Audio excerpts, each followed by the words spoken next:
Hearts of Iron 4 is an incredibly complex World War II simulation that will require hundreds of hours to master, both in-game and poring over wiki articles that read like an economics textbook.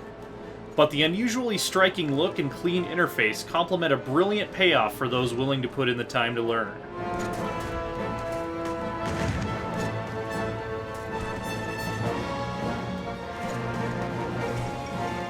The world map is made up of over 11,000 unique provinces, sea regions, and air zones. That's roughly 250 times as many as a Risk board, and it really feels like a board gamer's dream representation of Earth during the Second World War.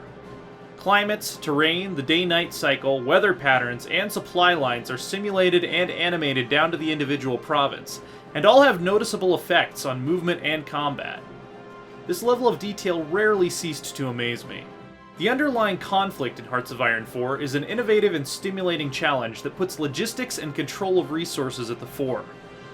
I enjoyed iterating on how to set up my civilian sector and balance my manpower needs between the military and the factory floor as much as I did watching the sparks fly. The strong effects of politics made a prominent industrialist in my government cabinet worth far more to me in the big picture than a hotshot ace pilot or brilliant general. Things like that lend a sense of nuance to the whole affair. This became a double-edged sword the more I played, however.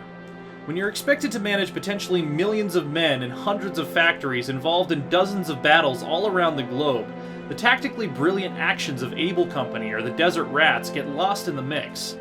Individual heroism goes unheard of in the blandness of statistically calculated warfare.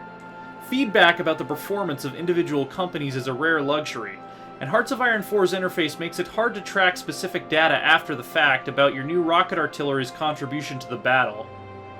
If the sandstorm severely affected your tanks, or when and how your crafty general outmaneuvered the enemy commander. All things that are happening, but remain largely invisible, especially if you're not there to witness them in the moment. This leads to a policy of throwing army templates against a wall made of the enemy and sticking to the ones that made the biggest hole, without ever fully comprehending the underlying mechanics. Of course, the lack of small-scale detail never left me feeling bored. There are plenty of levers to pull to steer the big picture stuff in any direction you want, including toward hugely ahistorical options. Politically aggressive Germany that never fires a shot? Fascist America invading Canada? Hirohito deposed by the Soviet-aligned People's Republic of Japan?